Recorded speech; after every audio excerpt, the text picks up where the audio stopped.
طيب we will start. مساء الخير للجميع.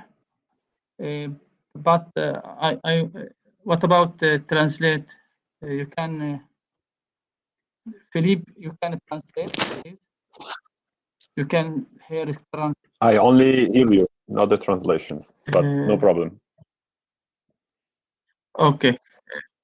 1 minute. We will.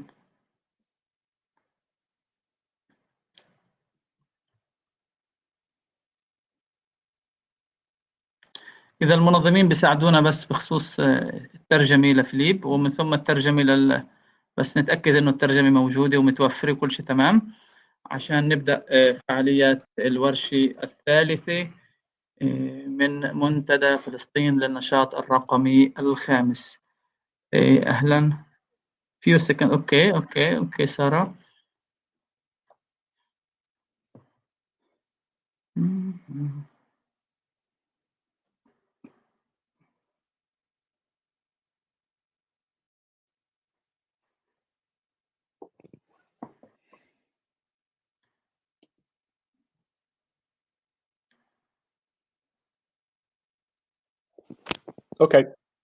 اوكي فيليب you can اوكي. شكرا رهف وشكرا سارة. اوكي we will start now. مساء الخير للجميع الحضور الكريم. نفتتح الآن فعاليات الجلسة الثالثة من منتدى فلسطين للنشاط الرقمي الخامس، والمنتدى طبعا على مدى 4 أيام. اليوم هو اليوم الثالث. هناك برنامج حافل جدا مميز عميق وطازج أيضا ومفيد، وبصراحة أنا حابب أستغل هذا اللقاء وأستثمره لأعلن إعجابي بما تقدمه حملة وبنموذجها العملي والتشاركي والتعاوني. كل الشكر للطاقم، العاملين، الشركاء، المتطوعين والداعمين. قبل أن نبدأ ورشتنا بحب أحكي للحضور إنه في استبيان بيقدر المشاركين يجاوبوا على أسئلته. بالنسبة لنا مهم إنه الاستبيان يتجاوب على أسئلته، وكمان في نهاية الورشة بعد تقريبا ساعة ونصف أو أقل في تقييم للورشة مهم بالنسبة لنا في حملة عبوه، لأنه هذا بيساعد حملة إنهم يطوروا المنتدى في السنوات القادمة. موضوع ورشتنا اليوم مهم جدا، ومن وجهة نظري إحنا في فلسطين عندنا إشكال حقيقي في الحقوق عموما. مطلبنا بالحرية اللي تعتبر الحقوق ما زالت ماثلة. نعاني من وضع سياسي واحتلالي صعب ومعقد. الحقوق الرقمية صحيح هي معطى جديد، لكنه هذا المعطى أو هذا الموضوع متداخل مع كل الحقوق اللي بنطالب فيها كشعب فلسطيني واللي بيطالب فيها العالم أيضا. الحقوق الرقمية في العالم اللي بنعيش فيه اليوم، العالم اللي بيعتمد على تكنولوجيا المعلومات، إشي أساسي لا غنى عنها، وأمثلتها حقوق الوصول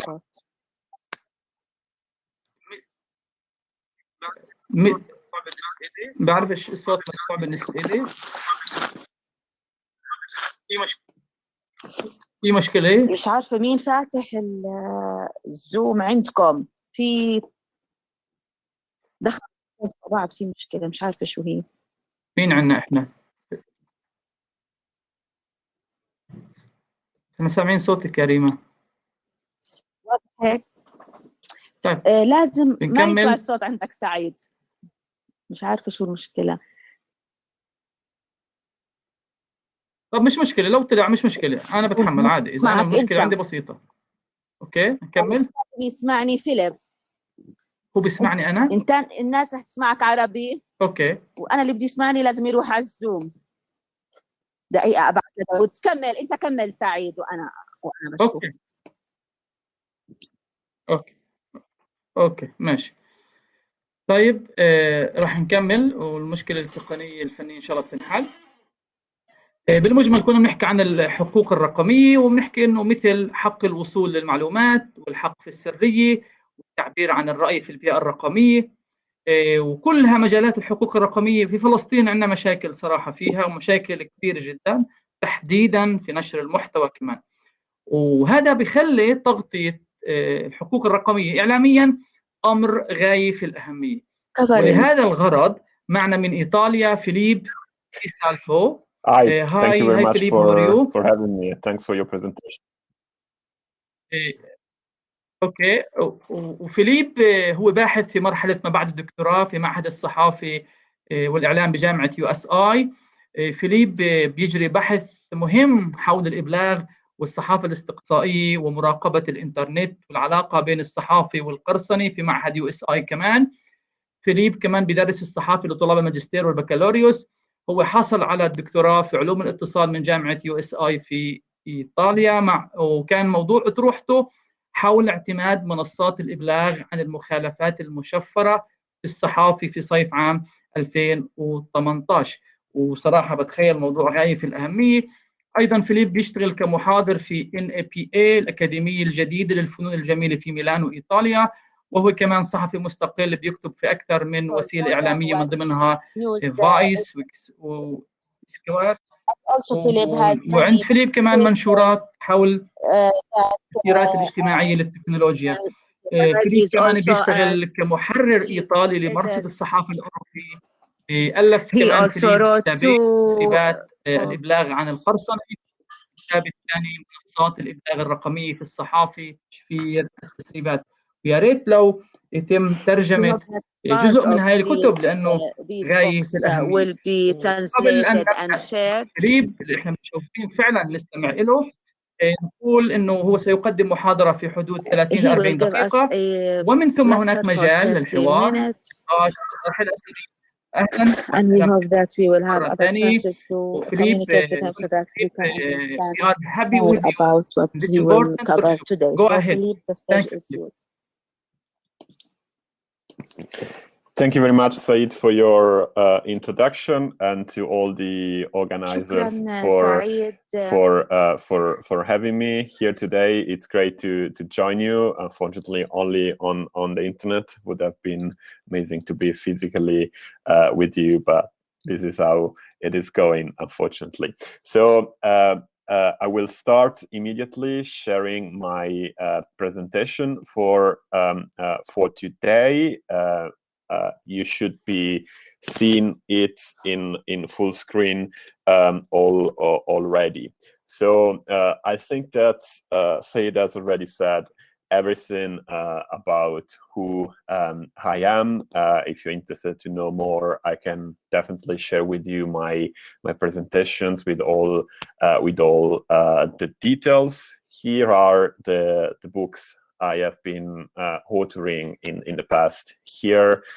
The first one, the black one, is in Italian, while the one in the middle is instead in English, and the red one instead is not an academic book, but rather a reportage investigation I conducted a few years ago about the situation of migrants in my city here in Como, Italy. And we will discuss more details about my city later in the presentation, because there is an interesting digital rights angle also here.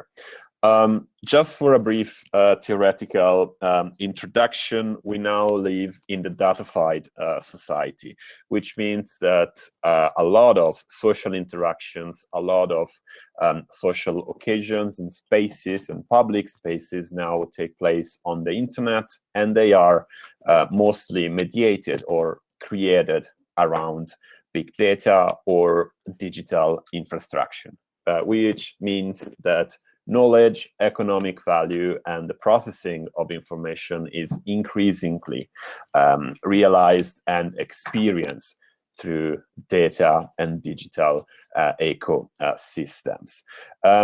Of course, since we live in such an environment of deep digitalization and datafication, digital rights, which are the rights we are entitled to because we live in a digital society, have to be considered as human rights.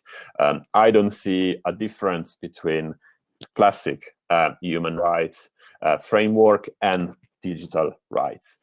If I think of privacy, for instance, or the capacity of having control on our personal data, this is definitely a digital right, but it has to be considered together with other human rights. So the first thing I would like to tell you is, do not consider the two areas as separate, because we live in such a digital era, in such a digital society. There is really no difference between digital and human rights. Even if human rights are applied on the internet or online, they still are human rights.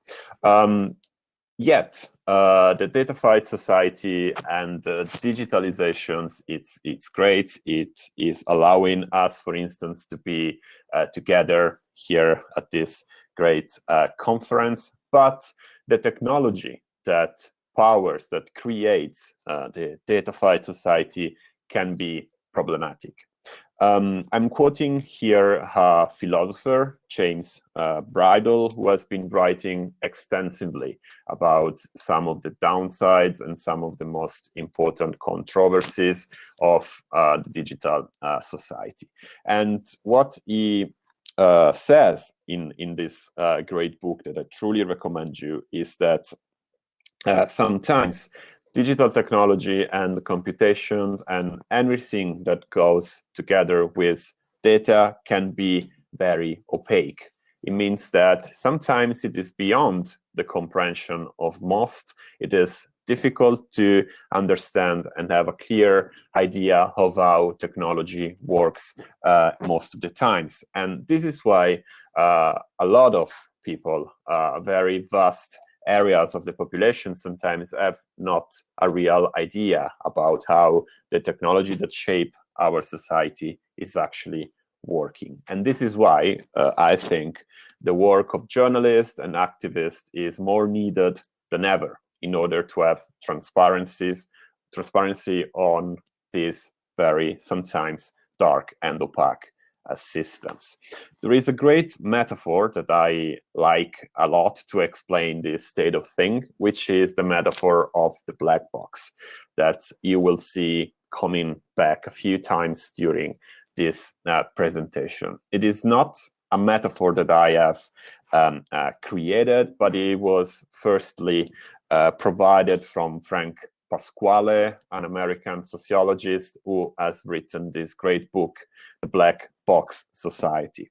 And according to Pasquale, we live in a society which is mostly represented by the metaphor of the black box. What does it mean? The black box is a recording device. It's the one that is always present on airplanes or on cars and is constantly recording what is going on. Yet, despite having this capacity of recording everything, the output we receive, it's a bit unclear. We have no real idea about how a black box works. Just because it is black, you can see inside of it, and there is this immediate power imbalance about how much the black box can record and how little we know about how things are actually working. And I think this is a very effective metaphor to explain the dark sides of digitalization, the dark sides of the datafied society. So what is the role of journalists and what is the role of those who provide information? If they are journalists, if they are activists, whatsoever, well, there are new roles, and there is a role in particular in defending, in promoting, in shedding light on digital rights. Well, the role of journalists in this context is to investigate new powers, those who are shaping the datafied society. And even when power is applied digitally or on the internet, is still power. So it is the role of journalists to investigate, to shed light on how these powers are working. And we need to provide accountability to these powers, to show to the people, show to the population how this power is behaving, how this power is misbehaving in sometimes. And computational journalism, which is the hybrid between classic journalism and some informatics and coding. I'm thinking, for instance, to data journalism, can be an exceptional accountability tool towards technology. And journalists have more resources than in the past in terms of collaboration, in terms of joining forces with activists, with whistleblowers, which is one case that we will discuss shortly, and with other interloper journalistic actors. I'm thinking of hackers, of activists, and even NGOs. So just to give you some very brief examples of what I refer to when I speak about black boxes of the datafied society, these are just three areas where technology is having a profound impact, but we have very little understanding of what is going on with these technologies. Think about, for instance, the social media platforms and how algorithms can influence speech, can influence provision of information, can influence the way we say things on the internet. And of course, mass surveillance and intelligence sharing agreements between countries are a legal black box. These agreements are, in most cases, secret. They remain secrets for decades and years, and the citizenship is not aware of how their own countries are sharing intelligence information coming from surveillance with other countries.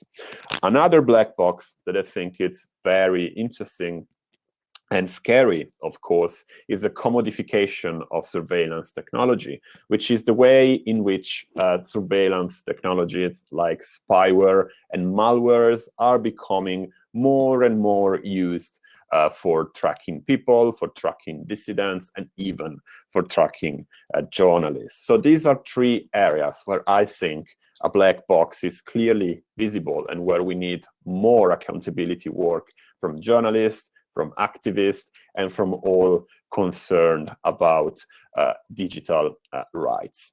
In writing about digital rights or in covering digital rights, there are three concepts that I think make sense to mention here. The first one is solutionism, which is a term that comes from this great book by Evgeny Morozov, which is a great, essayist and author, who has written extensively in regards to critical technology, to how big data can be problematic. What does it mean, solutionism? Solutionism is a mindset that is usually clearly visible in public discourse by politicians and tech companies. They regard technology as the solution to most social problems, as if we could solve, I don't know, poverty or the pandemic just by using a technology artifact or an application. Technology can definitely help in these regards, but is never a silver bullet for solving social issues. And why I'm telling you this about solutionism, because the more I look at public discourse around technology on the international level, the more I see this idea of technology becoming hegemonic in public speech. It is problematic because it's a false narrative, in my view, that should be challenged by journalists and all those involved in digital rights coverage. And then if you look at international headlines about social media, about disinformation, it seems to me that all of a sudden technology is considered as the cause, as the origin of all our society's problem. I don't know if it's the same in your country, but here in Europe and in Italy in particular, we blame social media and technology for everything. This is, again, problematic because it is the result of another mindset, which is technological determinism, which is, again, very frequent in public discourse. And again, it is the idea that technology is totally capable of causing very important social issues.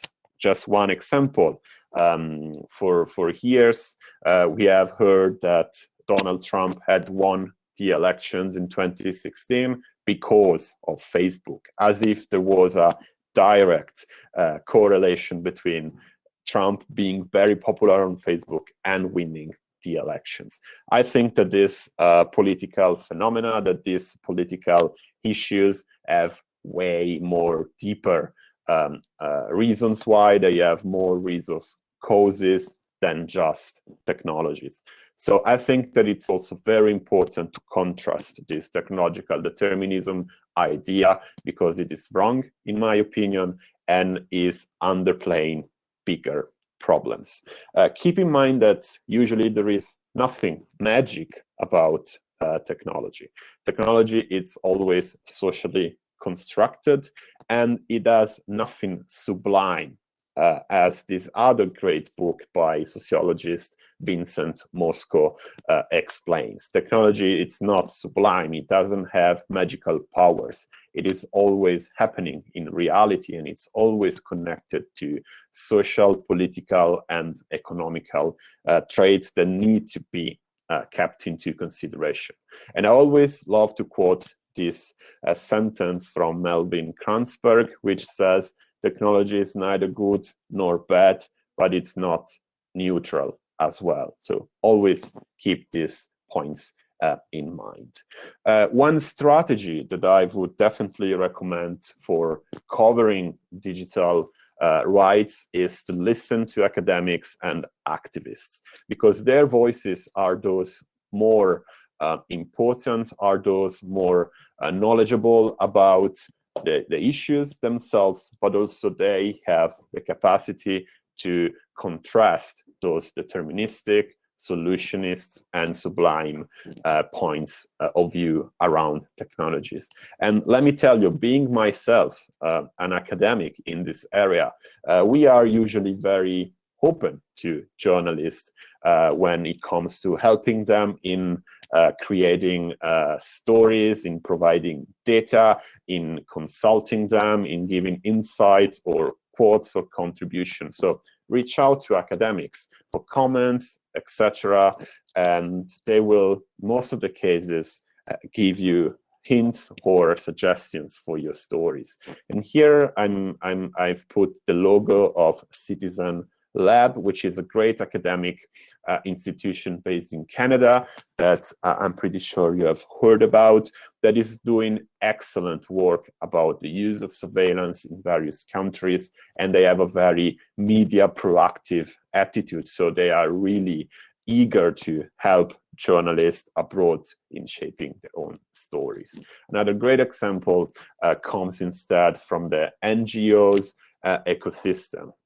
Even in this case, even NGOs can be an excellent reference for you. They can be of great help for shaping your story, especially when they publish reports, research, white papers, or their own investigations.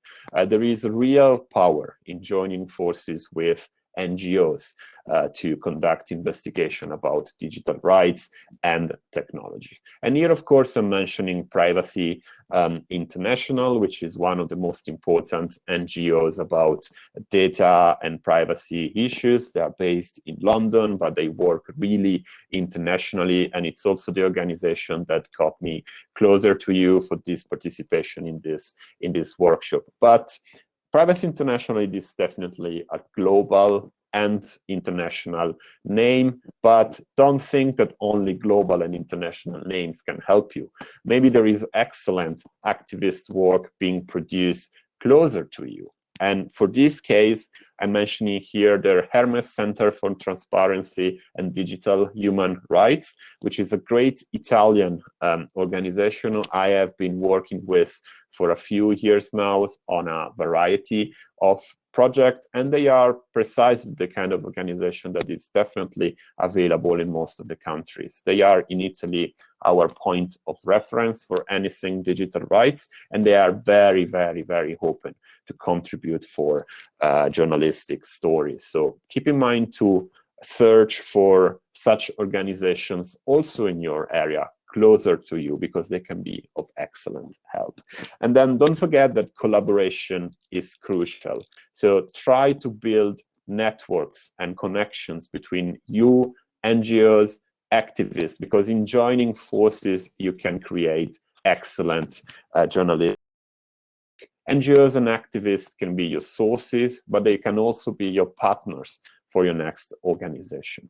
And here I would like to mention this host writer project, which is based in Berlin, in Germany, and is basically a social network for journalists who are looking for resources in a specific country. So if you need to write something about a given country, you can go on Host Writer and search for help, search for collaborations, search for data, and ask for advice. So I think that for contemporary journalism, and in particular for journalism who covers technology and digital rights, we need to collaborate as much as possible and join forces even across countries to work together. Just some examples that I think are excellent in this context from my experience in Europe. A few months ago, this Automating Society report was published by Algorithm Watch, which is an NGO based in Germany, and is excellent academic level research about the rise of biometric surveillance technologies in Europe. It focuses on a series of countries and is a goldmine, literally, of case studies that may be to be investigated more in deep by journalists also abroad. And it's really a point of reference that I really recommend you to look at, because you may also find connections between what is going on in Europe and what is going on in your country.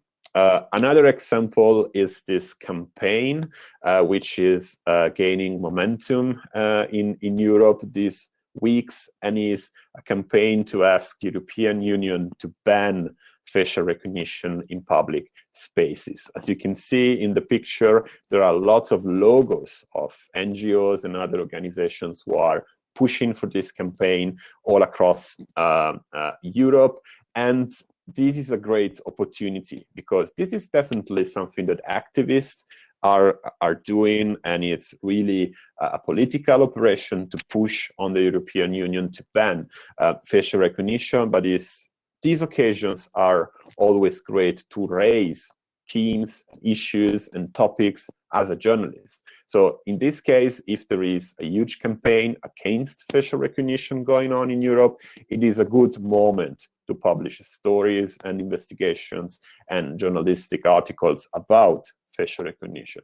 Everything can go together. Everything can go together to reach the public. So these are the kind of occasions where it becomes easier for journalists to raise digital rights issues and topics.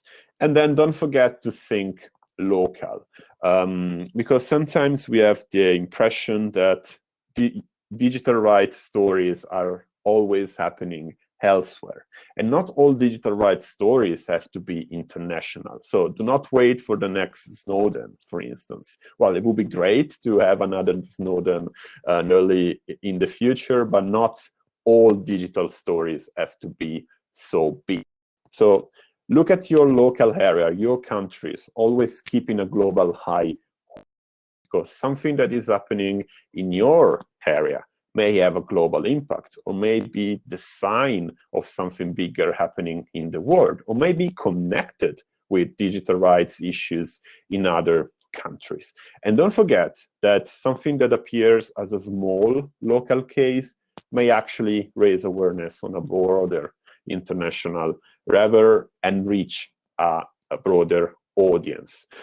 Here I'm just mentioning this case that was reading the other day from the Arab Center for the Advancement of Social Media about this coordinator app that was circulating in Palestine. And this was a great example, in my view, of a story which was impacting a specific area that may have a broader attention, or may be interesting for a global audience, also beyond the area where it's originally generated. So especially in this pandemic time, local stories have raised awareness about digital rights abuses across the world. Just think about contact tracing apps, and now certain countries have adopted very scary and dodgy standards for launching these applications, and how these insights may have been useful for other countries not to commit the same mistake.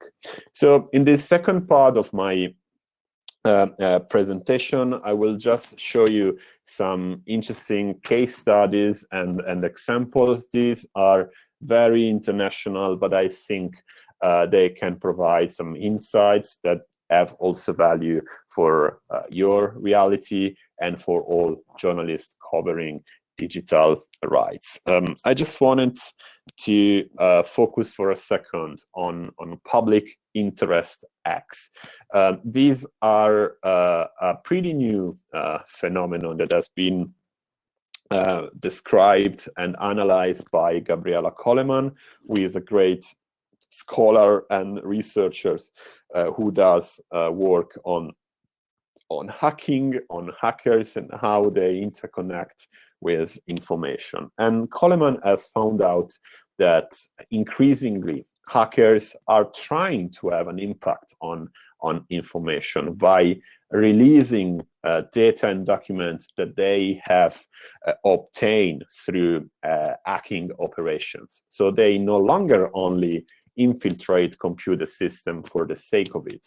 They even release the information they obtained. And the way in which this happen can be very problematic, but can also be a resource for journalists. And journalists increasingly are becoming the recipients of what hackers have to share. And just think about of Phineas Fisher, which is a very prominent hacker who has been having a very important role recently in releasing information about surveillance companies and how countries use malware and spyware, for instance.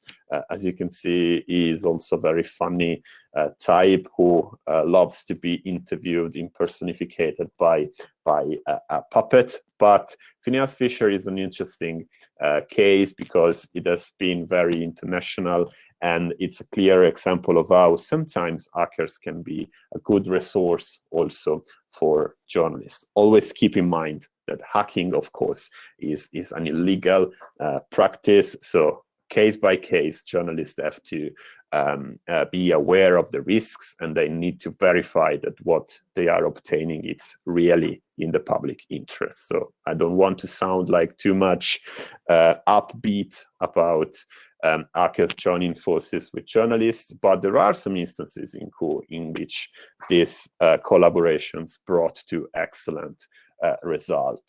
One example is the Retina and FlexiSpy expose, which was published by Motherboard in the US.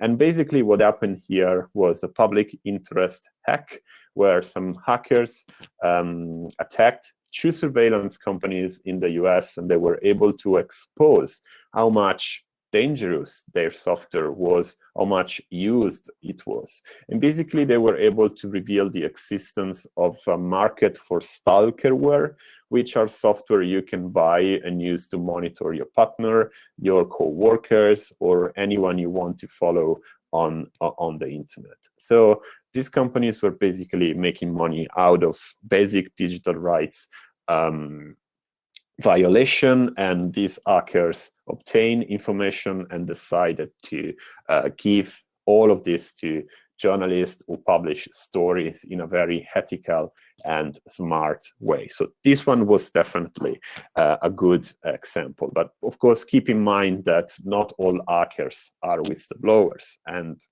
their aims and goals may be very different. Another example instead, again from the US, is the Markup. The Markup is an investigative news outlet which is totally focusing on investigating technology. It has been founded by Julia Henguin, which was previously a reporter at ProPublica, and the project really aims at shedding light on technological black boxes. And the way in which they conduct investigations is engaging their own audiences, engaging their own readers. What does it mean? For instance, they have created this citizen browser project, which is a browser extensions that the markup readers can use to see and gather data about how Facebook and social media platforms are monitoring them while they surf the internet. So basically the markup is aggregating data from their own readers in order to investigate and study how powerful algorithms behave. Of course, this is very high-end. It requires lots of resources, but I still think it's interesting because it is the product of the collaboration between journalists and technologists, which is another area where we are seeing excellent projects and excellent journalistic results. So I have already said a few times the term hybrid during this presentation, because I think that journalism today is becoming increasingly hybrid. And the collaboration between technologists and journalists is a clear sign of how the use of technology itself can bring to excellent journalistic results. Another smaller project from the markup is this investigation about how official state websites about COVID-19 are performing in terms of data protection and privacy. So they run an audit about all these websites in order to find vulnerabilities, problems, tracking issues, and they published an expose about how very poorly these websites are performing in terms of privacy and data protection.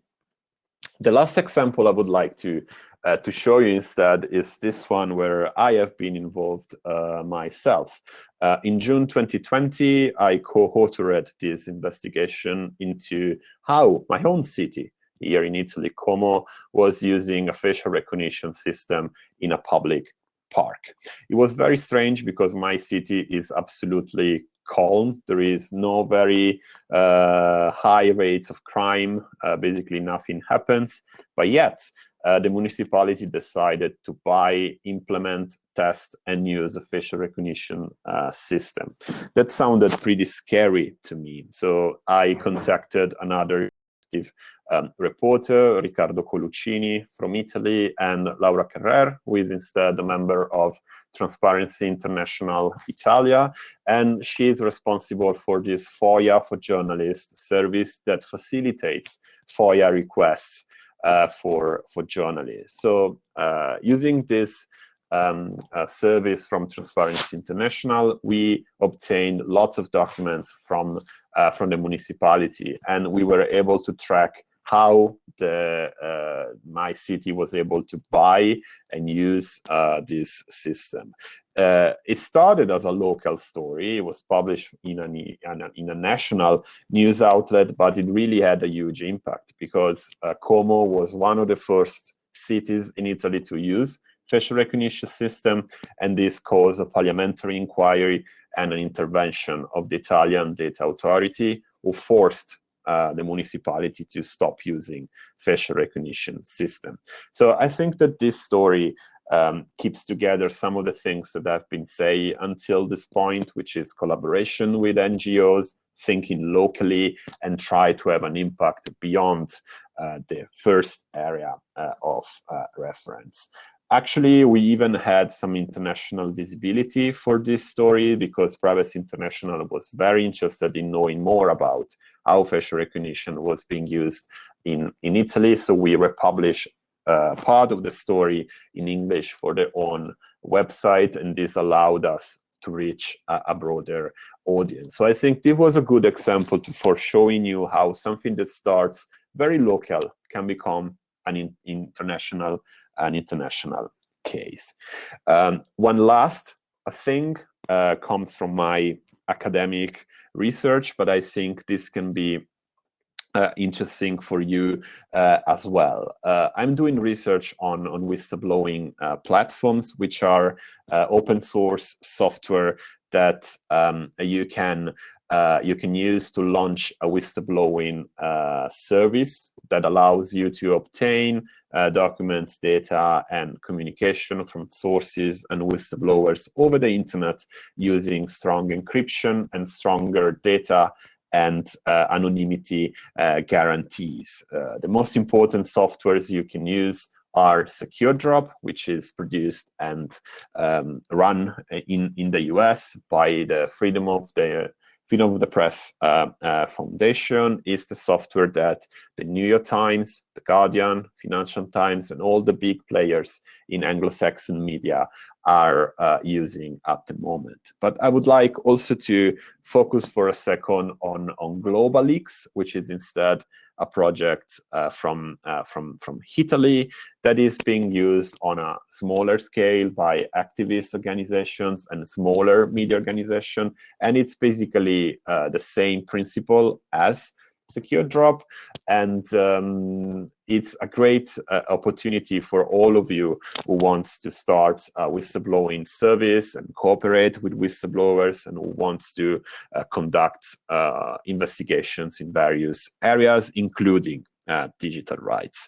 I've written a book about whistleblowing platforms, but you can find a summary of my research on this journalistic article I published for the Global Investigative Journalism Network, which is also available in Arabic, so you can read it anytime. And these software are, in my view, an excellent solution for sourcing out material about digital rights and other topics. Of course, they are pretty complicated, so if you decided to go that way, ask for advices to the teams who may be absolutely available to assist you and help you in installing correctly the software. But from my experience in doing research about these topics, I can tell you that they work. They are a very good way of attracting submissions and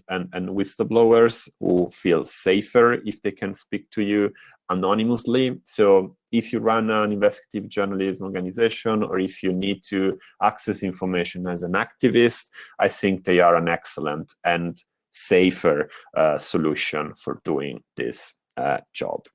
And then coming to an end, I just wanted to leave you some ideas, some potential topics in digital rights news coverage that are, in my view, global issues, and I'm sure that you will find some interesting insights also from your reality. Sorry not to being in the position to suggest you more specific issues about Palestine. I'm not an expert of what is going on in your country, but I think you will definitely find some links between these general ideas and your own country. So definitely the use of surveillance technologies in civil contexts and their abuses is one topic of the utmost importance for digital rights. So how is surveillance being applied in urban spaces like in my city,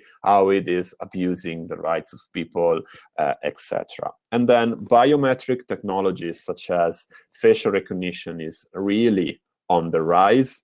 Globally, there are already economical indicators that the buying of these technologies is skyrocketing following the pandemic. And of course, this is not just only facial recognition, it's also any other technology that is based on the gathering and analysis of biometric data. And I can tell you there are plenty of examples. And then, of course, social media manipulation for political purposes, dark ads, advertising spending by political parties, foreign influence, and disinformation is something where we really need to open a black box. And maybe there is a new Cambridge Analytica to be exposed. I'm sure that Cambridge Analytica was just the tip of a way bigger iceberg. And then the pandemic has definitely offered more insights in these regards, how technological solutions to the pandemics are abusing privacy, data justice, and how they are prone to commercial exploitations. There is definitely lots of potential abuses in terms of digital rights to be exposed in this area. And then again, AI and how artificial intelligence is being shaped, also in civil, but also in military regards. There is lots of critical research about biases, both racial and gender biases in artificial intelligence, who may have a very profound impact on the future of technology. So this is definitely an area where we need more scrutiny, where we need more accountability, and where we need more investigation. And then every time, borders are definitely an area of investigations where digital rights are constantly abused. So border technology, surveillance technology have applied at the border are absolutely of the utmost urgency as a topic of coverage. So I recommend you to keep an eye on that.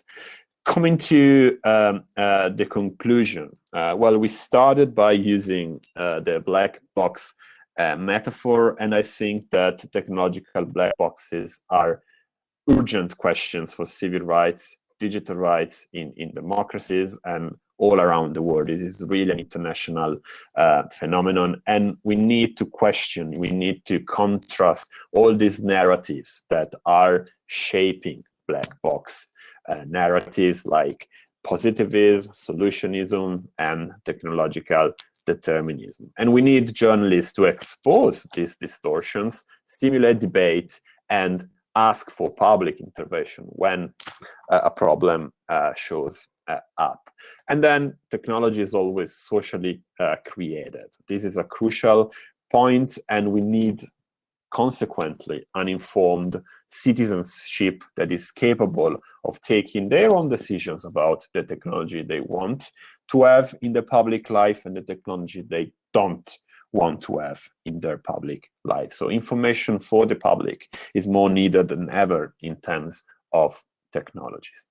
And then as I said at the beginning, the datafied society sometimes comes with a profound lack of transparency and systemic secrecy, which means that technology can sometimes be used against us. In most of the cases, especially surveillance technology is definitely used against us. And this is due in particular to a power imbalance that black boxes create. And that's why we need journalists to open the black boxes to kind of equilibrate that power imbalance.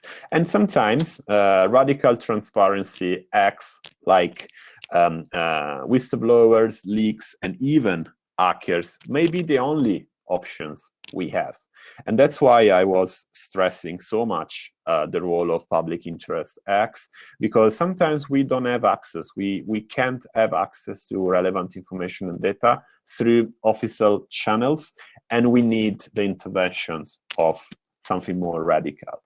I'm not an advocate for radical transparency. I'm an advocate for responsible transparency, but sometimes we need radical acts in order to access very important information in the public interest. And again, there is definitely value and important resources for journalists from this radical transparency attitude, because these players like hackers, activists, and leakers can be a resource in terms of sources, can be a resource in terms of data, and collaborating with them can bring great value. And then keep in mind that journalism, as said, is becoming increasingly hybrid and is, in my view, adopting even more stances from activism, and even coding. I think that the examples that I've provided you here today really tells you this story of thinking to journalism as an open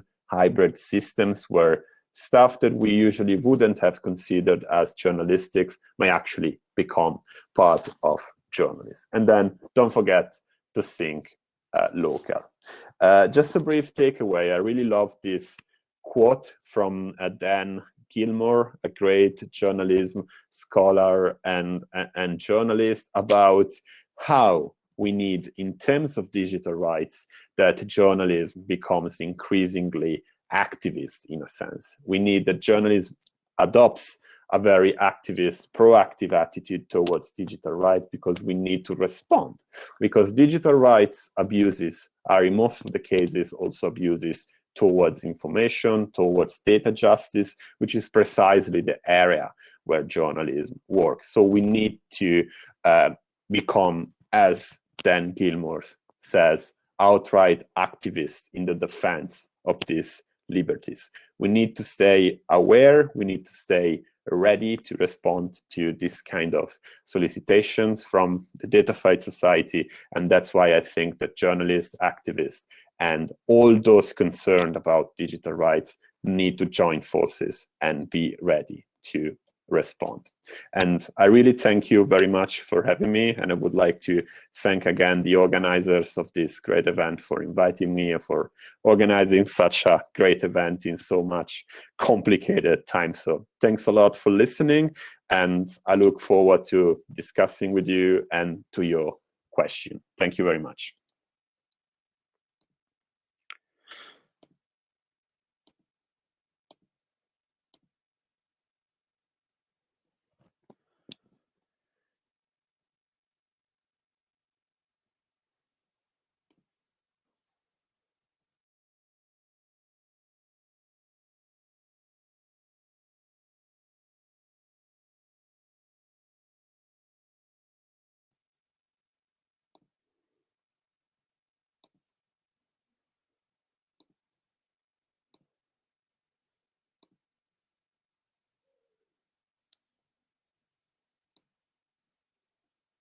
Philippe?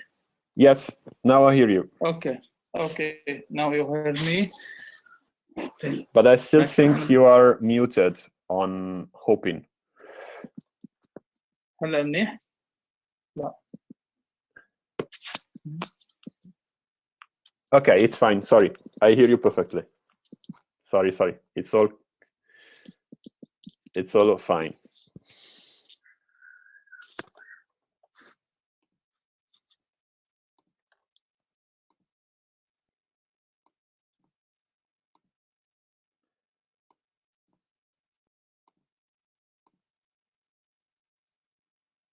سعيد راح صوتك.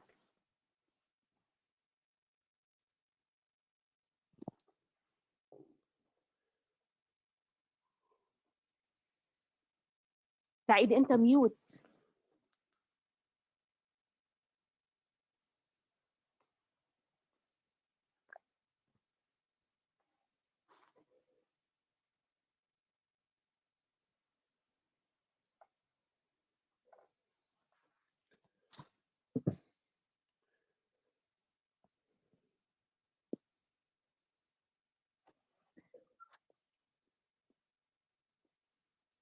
سعيد انت مش مسموع.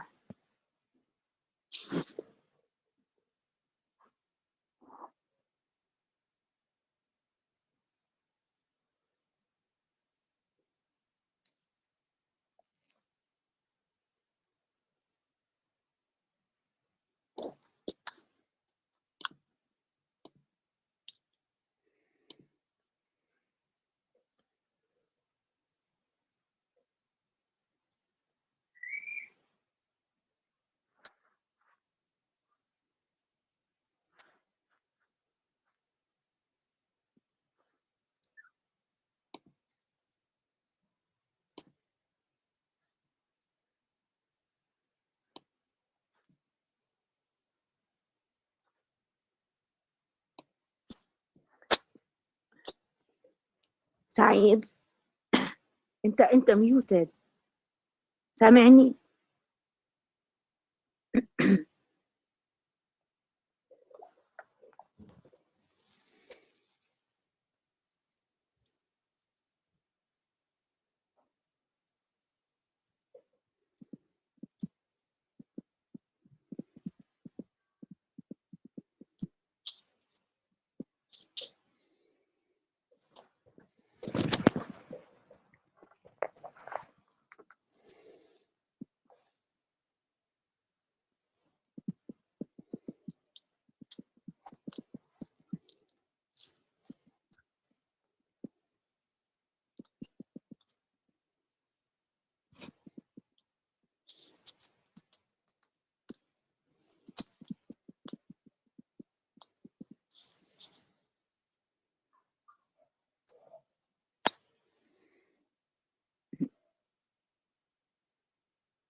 سعيد سامعني انت؟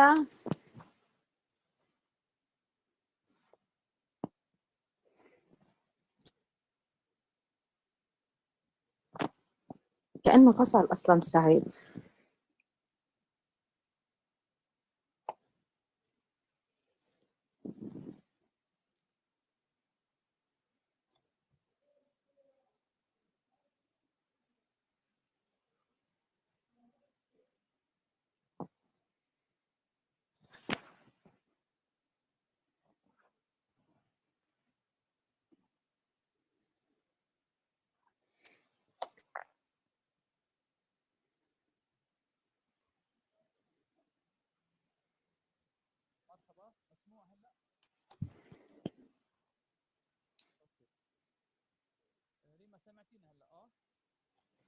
كتير واطي الصوت سعيد.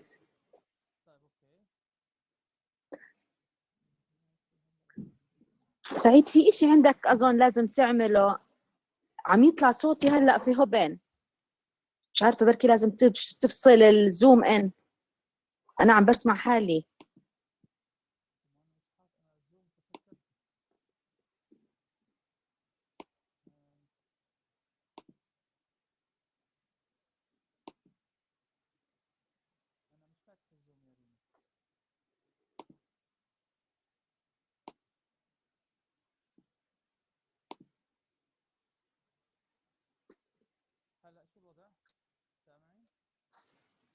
انا سامعيتك بس الصوت واطي كتير. اوكي مرحبا. نستأنف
أنا الصوت كتير واسع عندي.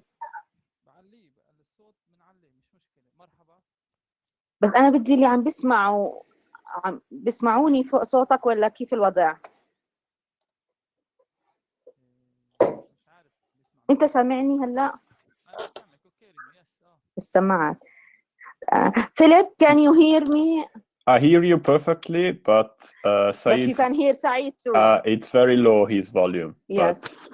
But I have the same problem.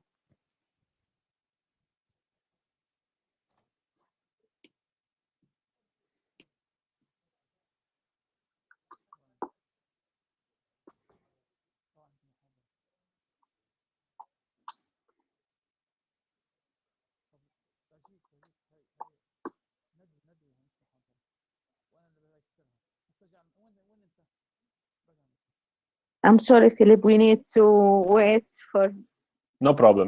solving this technical problem. It's normal. It happens all the time. Don't worry. I'll be here. Okay, thank you. Cheers. سمعتيني أنت؟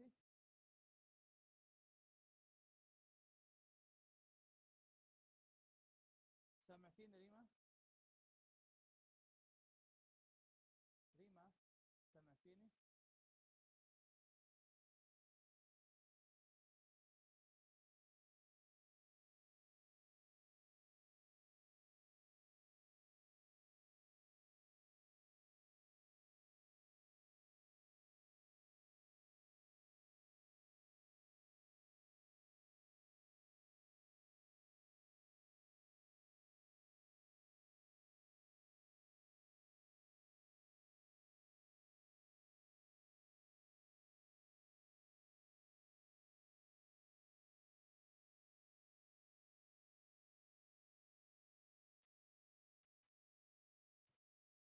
طيب كيف هلا الصوت؟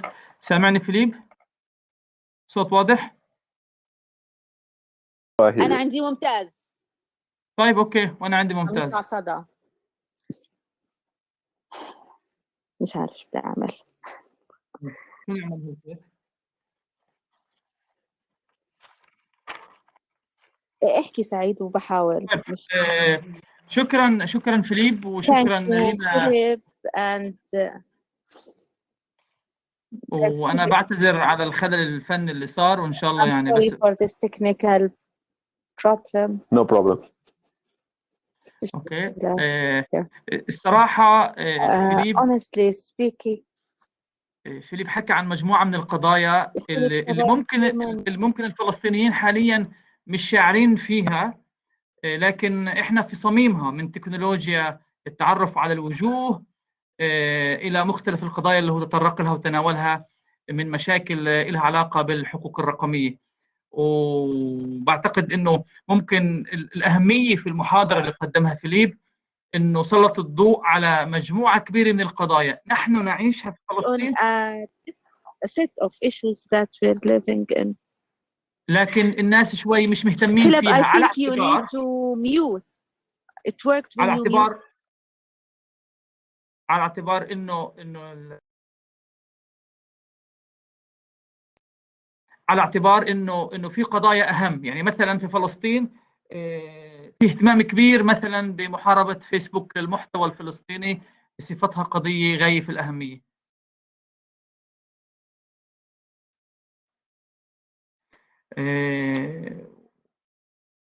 فبتذكر فيليب، وبنشوف مين من المشاركين من الحضور حابب يطرح اسئله او مداخلات على فيليب عشان نثري الحوار.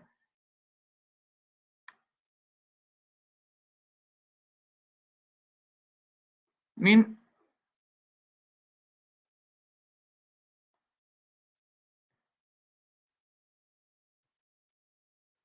في إسراء عمر. she wrote question: are these investigative group powerful enough to accept their report international as a human right?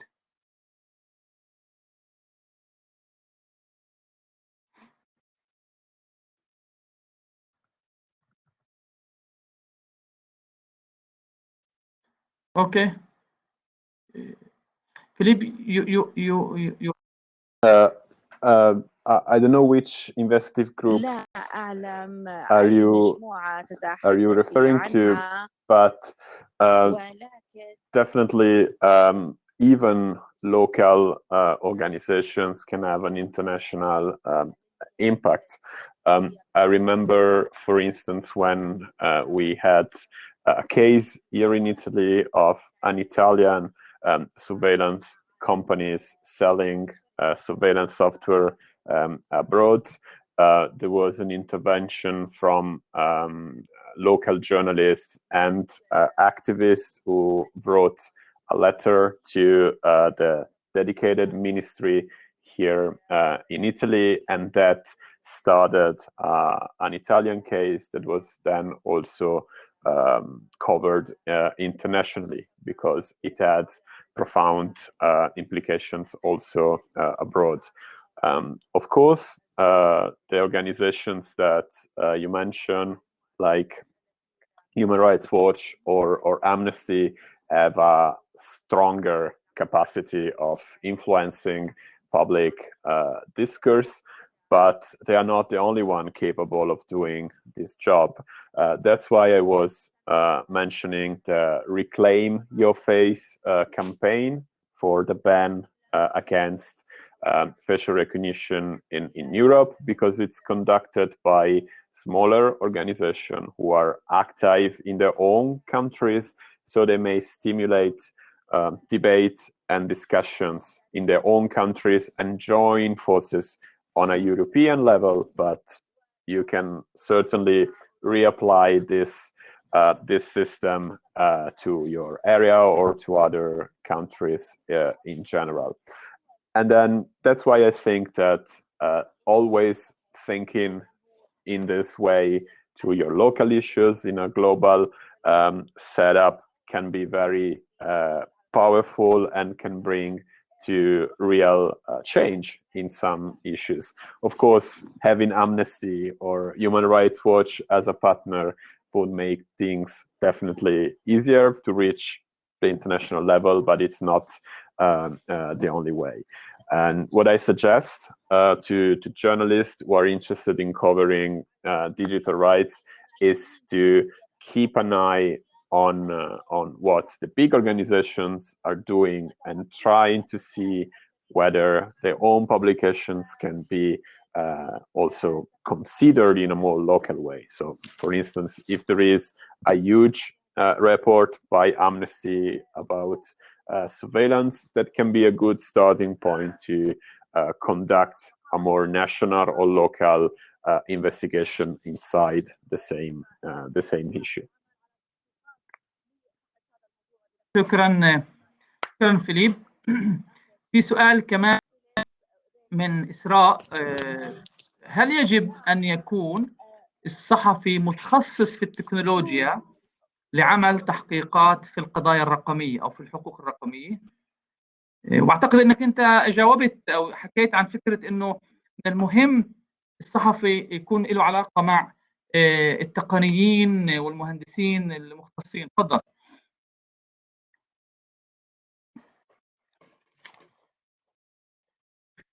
I don't think that all journalists need to be technological capable. Not all journalists need to be able of coding.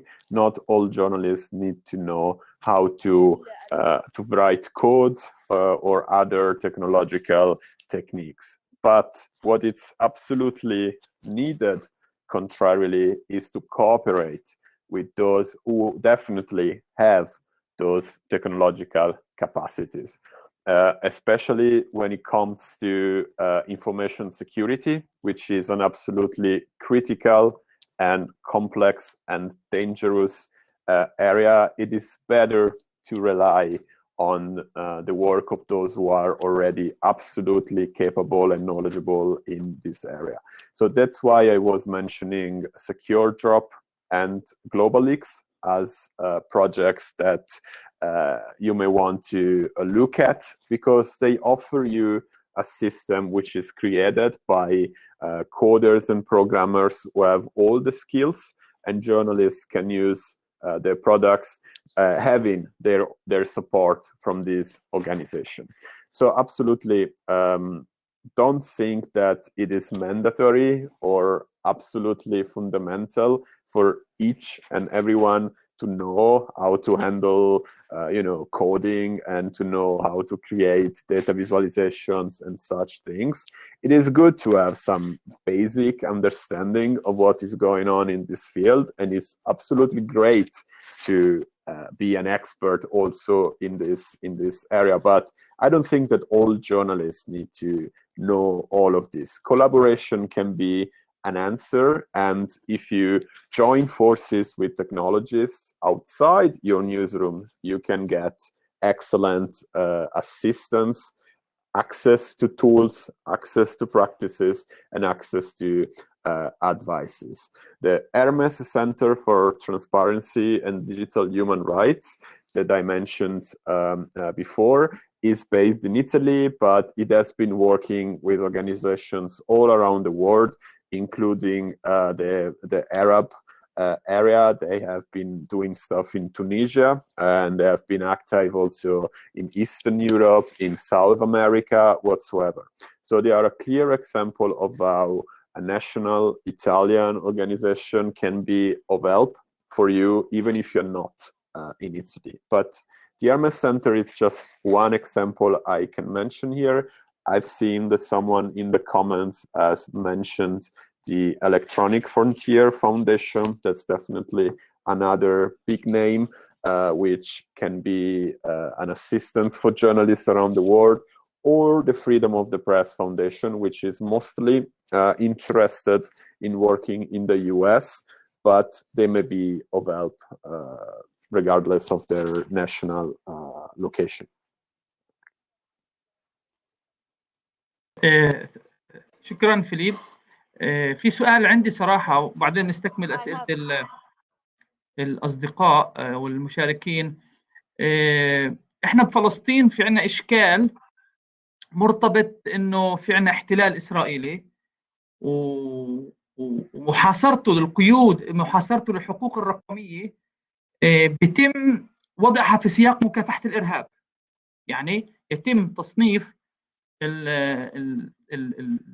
الحقوق الرقمية الفلسطينية أو مطالبات الفلسطينيين بحقوقهم على إنها قيود بهدف مكافحة الإرهاب. هل بتعتقد الغرب أو الاتحاد الأوروبي مثلا واعي لموضوع تعقيدات الملف الفلسطيني، وممكن الحقوق الرقمية الفلسطينية في ضوء الدعاية أو الخطاب الإسرائيلي ممكن تجد آذان صاغية وتجد اهتمام ومطالبة وفعلا تحشيد والتعبئة لصالح الحقوق الرقمية الفلسطينية؟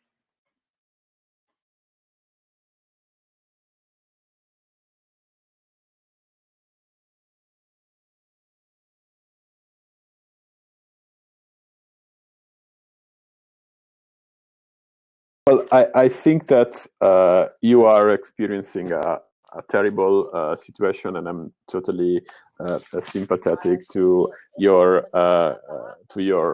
cause and to your country, and I really understand the dangers and the difficult situation you are all living to. This link between digital rights activism and terrorism, it is definitely something that we can see internationally.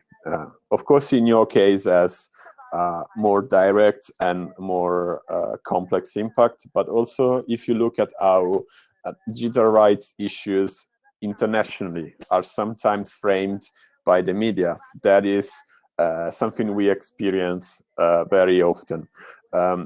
After more than 8 years since the beginning of the Snowden revelations, for instance, we still hear claims in Europe and of course in the US that what journalists did was not journalism, it was an act of treason, it was done to diminishing democracy, etc., which to me is nonsense. Digital rights issues are definitely human rights issues, as we were saying at the beginning, and this is even more true in your country and in your experience. My suggestion for your reality is to reach out internationally. That would be my suggestion. And by having support from abroad, I think that can be absolutely vital for your digital rights initiatives. And of course, in your case particularly, but also keep in mind that even here in Italy, where we definitely live in an easier situation, those who are active in the field of digital rights are constantly undermined. We are constantly considered, troublemakers, etc. And it's absolutely difficult to raise issues in the public debate. I think that this is also, at least in our context, due to the fact that sometimes technological and digital rights issues are still not considered as political issues. Sometimes they are still considered as, technical issues, nerd issues, while instead they have a massive impact on the lives of so many people. And this is something that is slowly changing since 2016, at least in my experience. I see that more and more digital rights issues are now reaching the mainstream level, so going beyond the area of the experts and those who already know what it means, which is a good sign. But it is difficult, I can tell you. If I can share my experience, even here in Italy and generally in Europe, maybe with the exclusion of Germany, which has a more profound understanding of digital rights, it is very difficult to raise the voices and make a point against the government or against powerful companies and organizations who are providing human rights and digital rights abuses. So also for us here in Italy, trying to reach the international level is sometimes the best practice. We have to be heard by those who need to hear us. So I think that also in your case, which I totally understand is unique and very worrying, I think that can be the good strategy. Start from your local reality and look beyond of it, because there are people and organizations who are ready to listen to your claims and who are ready to support you. اوكي، شكرا فيليب. ضل معنا بس دقائق وفي سؤالين راح ادمجهم مع بعض. السؤال الاول، الحقوق الرقميه هل تختلف من بلد الى اخر؟ هذا سأله راكان النادر. I think that I can answer briefly if you want. I think that the digital rights are really global, and the way in which we are impacted by digital rights is the same. Of course, the reality in which you live makes a difference. So I totally understand that for you, it's a different scenario that for us in Europe, but in principle, they are the same. And we need to be aware that being the internet such a global infrastructure, issues that raise in one country may be the same in another country, but then of course the political and economical and social reality definitely makes a huge difference. But in principle, they are the same. اوكي، السؤال الثاني حافظ تلاحمي، وحافظ بيطرح سؤال: هل التحقيقات الصحفية في موضوعات الحقوق الرقمية يعتد فيها في المحاكم الدولية؟ يعني هل يتم التعامل مع التحقيقات في التحقيقات الصحفية الاستقصائية في قضايا الحقوق الرقمية، هل يعتد فيها في المحاكم الدولية؟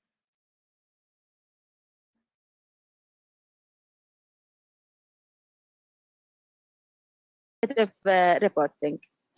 I'm sorry, I'm afraid I don't have the knowledge to answer this question precisely because I'm not a legal expert, so I would not try to answer you and maybe taking the risk of telling you something wrong because I have no experience in that area. But overall, I think that the push that can come from an investigation by journalists can definitely be important in pushing also legal procedures or legal actions. And we saw this with many whistleblowing cases. Just think about the Snowden revelations.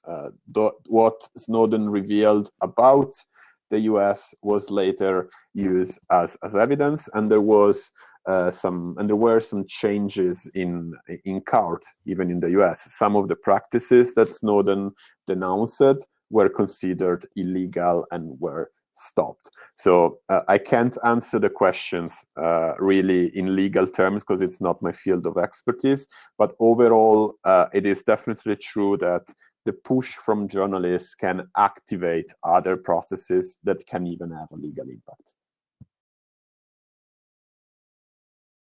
اوكي، اخر سؤال وممكن هو سؤال مهم. بتخيل الحكي اللي حكاه فيليب بيقول انه قضايا الحقوق الرقميه ممكن تكون مدخل مهم من مداخل نقل القضيه الفلسطينيه عالميا، لانه هناك مجموعه كبيره من النشطاء عالميا بيتبنوا قضايا الحقوق الرقميه، وبالتالي ممكن يكون طريقه او وسيله لإظهار القضية الفلسطينية، لإظهار الظلم اللي بيقع عليها. وبعتقد هذا يعني مطلب أو فكرة أغلب الصحفيين الفلسطينيين بيحبوا يشتغلوا عليها، فهو مدخل مهم. إذا فيليب بيحكي لنا عن مؤسسات أو جمعيات ممكن تكون زي نقطة ترابط أو نقطة وصل أو بتقود حملات ممكن الفلسطينيين يشتركوا فيها.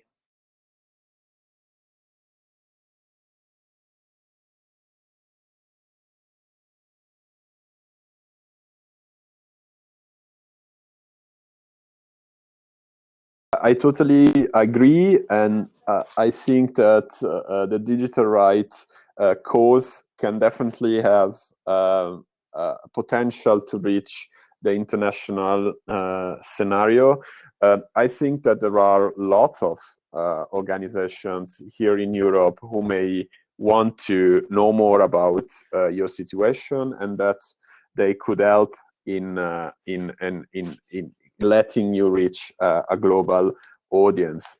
Some of those that I've mentioned during my presentation could definitely be of help. I think that Privacy International has been doing some work about Palestine in the past, but they definitely have an open eye on your area and would be absolutely interested in contributing with you. Another organization I can think of, although I don't have connections with them, is Netzpolitik in Germany, which is a NGO / investigative journalism organizations that definitely would be interested in being connected with the Palestinian situation, and that can be a good entry point for the international level, as you said, suggested. There are many of these organizations, and also on a journalistic level, in many cases, those who are more interested in covering civil rights will also be open to cover digital rights. So look for international news outlets in English, and to journalists who maybe have an open eye on these issues. They may be definitely sympathetic with your cause, and it is absolutely something helpful, and it's absolutely something that can be a great asset for you. طيب، اعتقد احنا تجاوزنا دقيقتين. بس الحوار كان كثير شيق. This discussion was really interesting. يعني عن جد Can فيليب you mute please Philippe? يس اوكي. ففيليب عن جد يعني قدم معلومات غنية، وبعتقد احنا بنعتذر على الخلل الفني اللي حصل، بس في النهاية الرسالة والمعنى اللي وقف خلف ورقة فيليب تم تقديمه وصل للجميع. شكرا فيليب في إيطاليا، وبنتمنى لك السلامة، وإن شاء الله بتطعيم بلقاح كورونا بيكون بدون أي أعراض جانبية. كمان حابب أشكر ريما على الترجمة، وكل أعضاء الطاقم الفني والتقني في حملة، والحضور الأعزاء اللي ضلوا معنا غاية ساعة ونصف. شكرا لكم، وإن شاء الله بنضل مكملين. آخر ملاحظة إنه فعاليات منتدى فلسطين للنشاط الرقمي مستمرة اليوم وغدا الساعة 2:30 في ندوة أخرى عن الانتخابات والحملات السياسية. أتمنى نشوفكم فيها، وإلى اللقاء، وشكرا فيليب. For having me, to Said, to all the organizers for putting in place these great events. No worries about the technical problems that happens all the time. It was a great pleasure to be with you today, and I really look forward to visit your country in the near future. It was excellent to be with you, and I hope to stay in touch for the next future. Many thanks again.